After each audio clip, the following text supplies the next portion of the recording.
Halo teman-teman semua, kali ini kita akan membicarakan apa aja sih yang perlu dimasukkan dalam test specification. Nah, pertama-tama kita perlu mengetahui sebenarnya apa sih itu test specification. Test specification itu merupakan sebuah rancangan pembuatan alat ukur.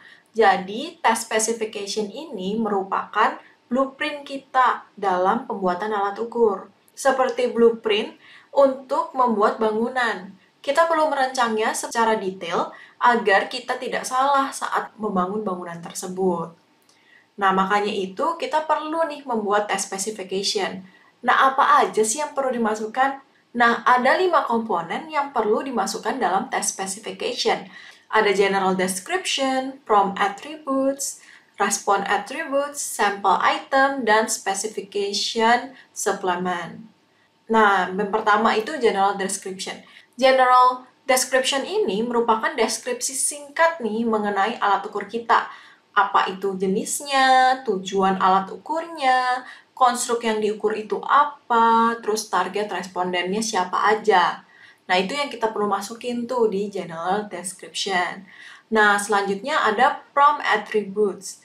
Nah, prompt attributes ini merupakan deskripsi detail nih mengenai apa aja sih yang akan dihadapi oleh responden.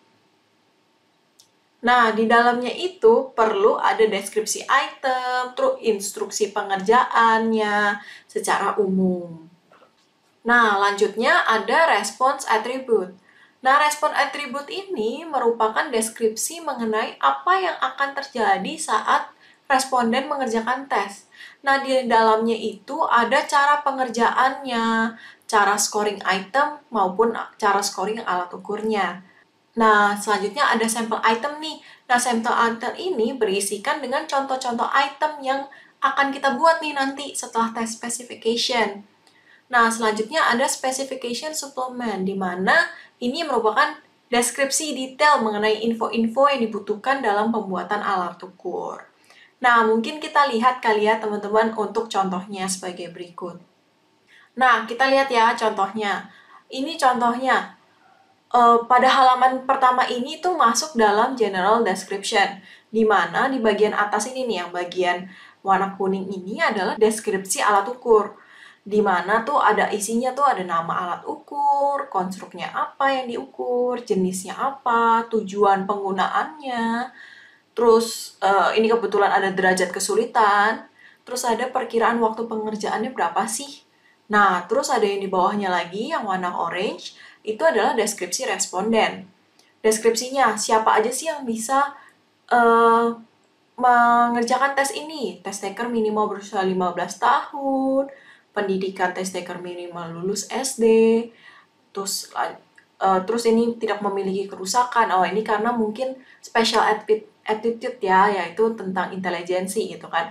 Terus test taker bukan penyandang tunanetra. Nah, kenapa nih nggak boleh? Kenapa nanti mungkin ada pertimbangan-pertimbangan si pembuat alat ukurnya. Nah, di bawahnya, warna kuning ini juga, itu berisikan tentang konstruk psikologisnya. Konstruk apa sih yang diukur? Definisinya tuh apa? Definisi teoritisnya, operasionalnya secara singkat aja gitu kita tuliskan, supaya kita bisa refer ke sini nih, gitu. Nah, tapi ini bisa juga lebih panjang, tergantung dengan keribetan atau kesulitan dari si konstruknya tersebut. Nah, lanjutannya, bagian domain behavior ini itu masih bagian konstruk psikologis. Jadi, domain behaviornya kalau ada bisa dicantumkan dengan definisinya juga. Nah, di bagian bawahnya nih, ini tuh masuk ke dalam bagian prompt attributes, yaitu di dalamnya ada item specification. Nah, item specification ini kita masukkan apa nih? Scaling approach-nya, bentuk stimulusnya, format jawabannya, mungkin derajat kesulitan item, targetnya berapa, terus waktu pengerjaannya berapa, dan instruksi tesnya secara keseluruhan. Nah, kalau selanjutnya itu, cara pengerjaannya ini masuk ke dalam, apa tadi? Respon atribut. Jadi pengerjaannya ini kalau ini kebetulan per domain beda. Jadi, domainnya ditulisin gimana caranya. Nah, itu cara pengerjaannya dan itu lebih ke arah instruksinya. Instruksi kalau domain A gimana, domain B gimana, dan selanjutnya. Nah, selanjutnya juga masih mengenai respon atribut nih, di mana di atasnya masih ada ngomongin domain dikit ya. Terus habis itu ada scoring itemnya. Gimana cara scoring itemnya? Kalau di sini memberikan nilai 1 pada jawaban yang benar dan 0 yang untuk yang jawaban salah. Tapi bisa juga kayak misalkan 1 itu sangat tidak setuju sampai 5 sangat setuju, itu juga bisa. Nah, selanjutnya ada scoring alat ukurnya, apakah kumulatif, kelas atau kategori, atau ipsatif. Nah, ini kita tergantung banget sama pembuat alat ukurnya gimana. Nah, selanjutnya ini masuk ke dalam sampel item, di mana ini berisikan contoh-contoh item. Nah, ini kayak contoh itemnya ya pada domain up, domain series completion, terus domain classification, beda-beda nih. Ini sesuai dengan tadi ya, kayak kan karena cara pengerjaannya beda-beda, makanya ada contoh-contohnya nih masing-masing. Nah, contoh itemnya kayak seperti ini nih yang kita mau, kayak gitu. Nah, setelah itu, kita juga tulis nih sebenarnya tahapan-tahapannya. Gimana, apa yang kita mau lakukan di analisis item, terus habis itu gimana kalau kita mau melakukannya di validitas, reliabilitas, dan standarisasinya. Nah, ini mungkin karena kalian belum belajar, jadi masih belum kebayang ya. Tapi nanti kalau kalian sudah belajar mengenai analisis item, validitas, reliabilitas, sama standarisasi, nah di dalam test specification ini sebenarnya harus ada semuanya. Seperti yang tadi kita bilang ya, kalau misalkan ini adalah sebagai pegangan kalian dalam pembuatan alat ukur. Nah, selanjutnya referensi ini itu masuk ke specification supplement. Jadi, kita tuh pakai dari siapa aja sih? Kita nge-refer dari teori-teori siapa aja, atau misalkan kita menggunakan teorinya siapa. Nah, itu kita tulis di sini supaya kita nanti ke depannya juga lebih mudah. Kalau misalkan kita ngeliat test specification-nya, oh iya, ini memang kita ambil dari si A, si B, si C, seperti itu. Nah, kita udah belajar nih mengenai test specification. Nah, setelah kita melakukan test specification, apa sih selanjutnya? Pastinya kita perlu menyusun item dong, sebelum kita masuk ke tahap-tahap selanjutnya. Nah, gimana sih cara kita membuat item-item yang baik? Nah, ingat ya, kalau kemarin kita udah sebutin nih sebenarnya mengenai penurunan dari construct ke item itu seperti apa. Tapi mungkin kita review dulu ya, sekalian refreshment, gimana sih penurunannya. Nah, dalam sebuah konstruk, biasanya kita menurunkannya langsung ke indikator-indikatornya.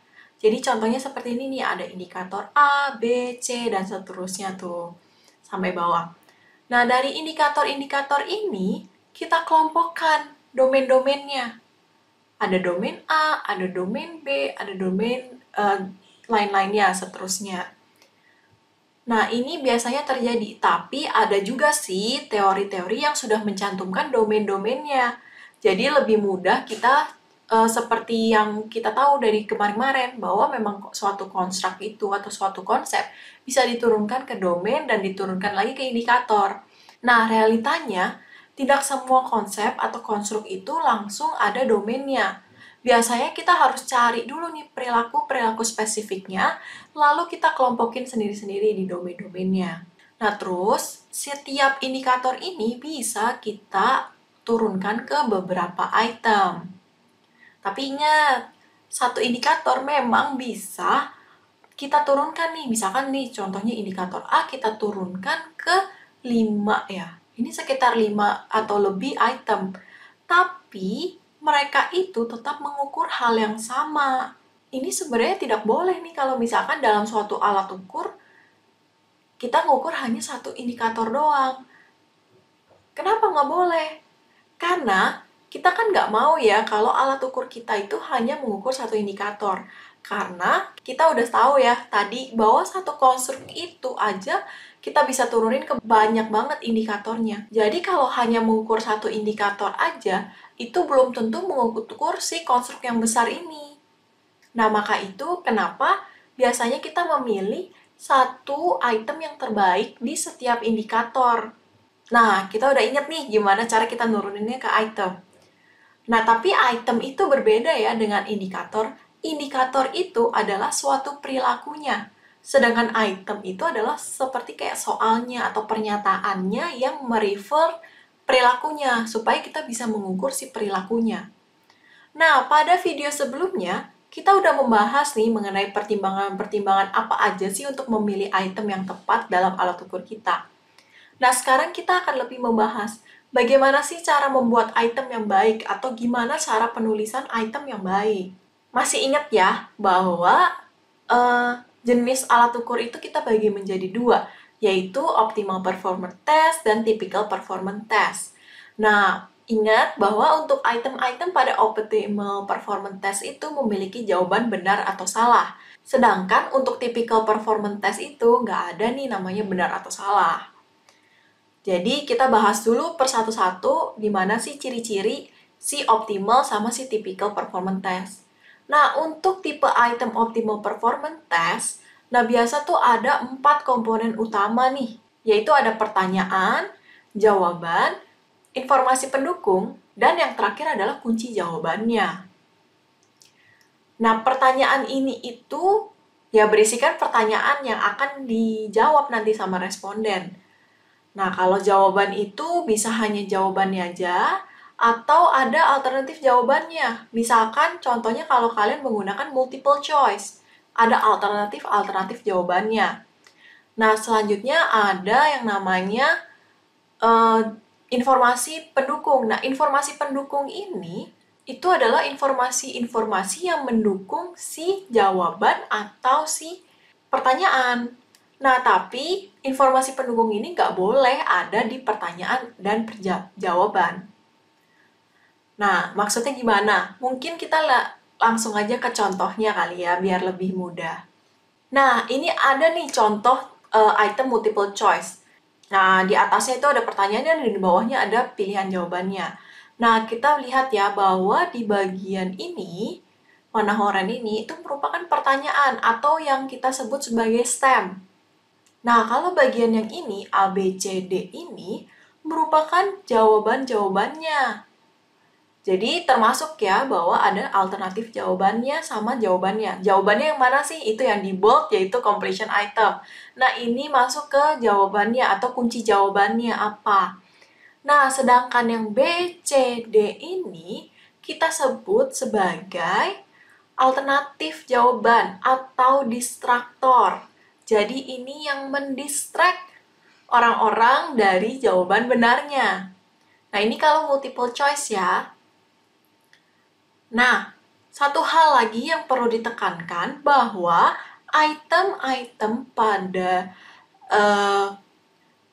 optimal performance test ini harus memiliki satu kunci jawaban. Jadi, mau misalkan dia multiple choice atau misalkan dia yang kayak fill in the blank, essay, dan lain-lain, kita tetap harus punya hanya satu kunci jawaban saja. Mungkin beda-beda. Contohnya kayak misalkan selanjutnya ya. Nah, ini adalah contoh soal esai. Gunakan ilustrasi kasus tersebut gitu kan. Ini ada ilustrasinya, terus di bawah kita bisa lihat, lakukanlah uji hipotesis sesuai dengan ilustrasi tersebut. Nah, bagian yang ini nih, yang warna merah, itu adalah kasusnya, tapi bukan pertanyaannya. Jadi ini kita masukkan sebagai informasi pendukung. Sedangkan pertanyaannya itu yang kita tandai nih warna orange. Nah, tapi kalau seperti ini kan jawabannya banyak banget. Sedangkan tadi udah dibilang bahwa memang kunci jawaban itu harus satu. Makanya kalau untuk yang tahapan-tahapan seperti ini, contohnya kayak lakukan uji hipotesis, itu kan ada banyak tahapan. Nah, itu kita breakdown menjadi seperti ini. Jadi nomor 51 sampai 56. Jadi berdasarkan ilustrasi kasus tersebut, maka hipotesis dalam uji coba video di atas termasuk pada dalam kategori. Nah, ini jawabannya hanya satu. Jadi nanti untuk menilai benar atau salahnya itu lebih mudah. Nah, ini adalah contoh soal esai di mana yang harus ada tahapannya seperti itu ya. Nah, untuk item-item constructed response format ini, untuk fill in blank, mau isian singkat atau esai, semuanya itu harus ada satu jawaban. Jadi nggak boleh tuh kalau misalkan kita bikin pertanyaan, sebutkan dan jelaskan mengenai hipotesis testing misalkan. Itu ada dua jawaban yang berbeda. Jadi mendingan dibagi dua. Yang tuh pertama sebutkan langkah-langkah hipotesis testing, yang kedua baru jelaskan. Nah, itu penilaiannya beda, karena ada dua jawaban nih yang kita tanyain.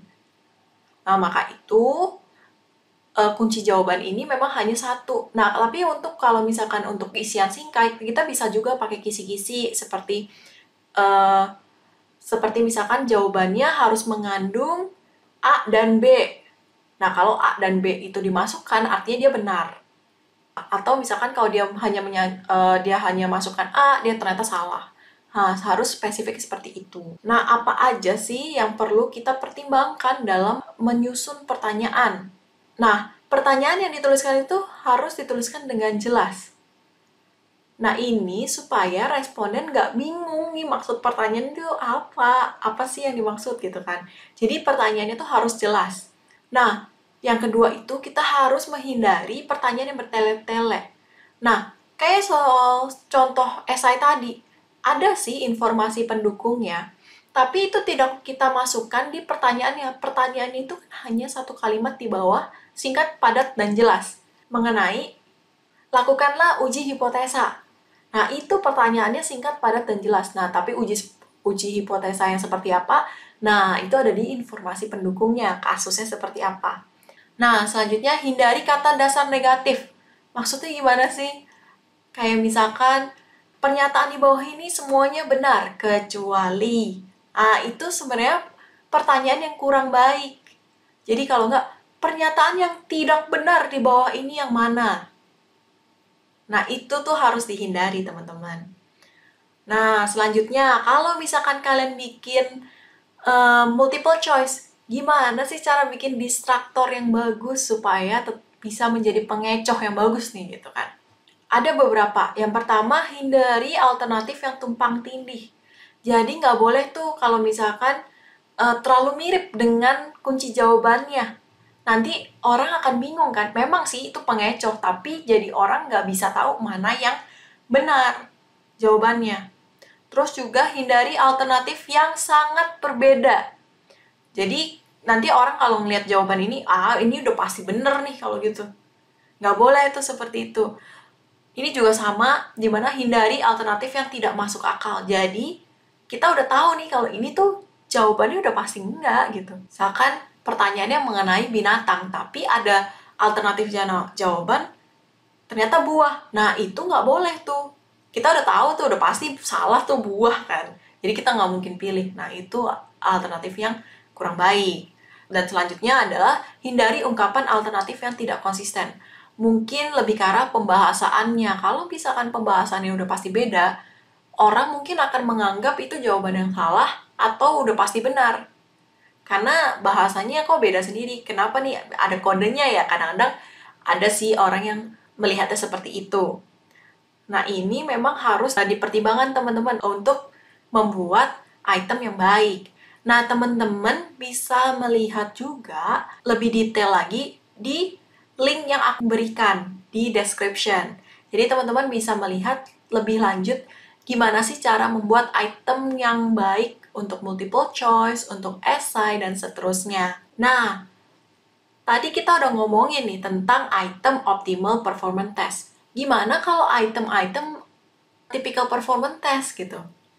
Nah, apa sih perbedaannya untuk kalau menuliskan tentang item-item typical performance? Nah, item typical performance ini nggak ada kunci jawaban, nggak ada alternatif jawaban. Jadi, gimana pertanyaan ini itu disampaikan? Nah, biasanya kalau typical performance ini kan kita menggunakan item skala atau yang sering kita sebut sebagai Likert scale gitu kan. Nah, untuk menyusun pernyataan yang baik itu seperti apa sih? Nah, pertama, kita harus memperhatikan banget nih penulisan grammar. Kenapa sih perlu? Karena responden mungkin merasa nanti kalau misalkan alat ukur kalian grammarnya nggak bagus semua, nanti kita akan mikir, apa sih ini? Kok alat ukurnya atau kuesionernya kok jelek banget? Jadi ngerjainnya setengah-setengah. Jadi grammar ini sangat penting untuk diperhatikan ya teman-teman. Nah, selanjutnya kita nggak boleh nih melakukan double barrel atau dituliskan dalam satu item itu ada 2 ide. Misalkan, saya suka makan bakso dan steak. Jadi mau nanyanya yang mana? Mau makan bakso atau steak? Itu harusnya dibagi menjadi 2 pertanyaan berbeda. Saya suka makan bakso sama saya suka makan steak. Nah, ini juga sama nih. Kita nggak boleh membuat item yang too complex or long. Jadi kita nggak boleh nih membuat item yang sangat panjang gitu. Misalnya satu paragraf. Apakah Anda setuju atau tidak setuju mengenai pernyataan tersebut? Nah, kalau misalkan satu pernyataan itu terlalu panjang, nah biasanya itu ada lebih dari satu ide. Makanya akan membingungkan si responden mau jawab yang mana nih, si A atau si B gitu. Nah, selanjutnya hindari kata-kata slang. Karena kata-kata slang atau kata-kata yang kita singkat atau kata-kata gaul ini nggak semua orang ngerti. Mungkin kita di lingkungan kita mengerti, tapi di luar lingkungan kita tidak mengerti. Padahal alat ukur kita itu kan tidak terbatas pada satu lingkungan saja. Nah, makanya itu kita perlu hindari si slang words ini. Nah, sebenarnya ini sih inti dari writing item scale. Nah, selain dari yang udah aku sebutin, sebenarnya ada banyak sih kriteria-kriteria atau penulisan item scale yang baik dan benar itu seperti apa. Contohnya ada 14 kriteria yang ditentukan oleh si Edwards. Nah, mungkin aku akan berikan referensinya di description juga. Nah, untuk membuat pertanyaan-pertanyaan untuk constructed selected item pada typical performance, itu sebenarnya kurang lebih sama. Jadi kita harus memperhatikan grammar, terus double barreled-nya, terus too complex or long, untuk membuat pertanyaannya. Jadi pertanyaan itu harus singkat, padat, dan jelas. Supaya responden mengerti apa sih yang dimaksud dari pertanyaan tersebut. Nah, ini sebenarnya tips-tips yang bisa kalian gunakan untuk membuat item. Nah, setelah kita membuat item, apa sih yang kita lakukan? Kita melakukan uji coba item-item tersebut. Lalu apa? Lalu kita melakukan item analisis. Nah, hal ini kita akan bahas pada video selanjutnya. Dadah!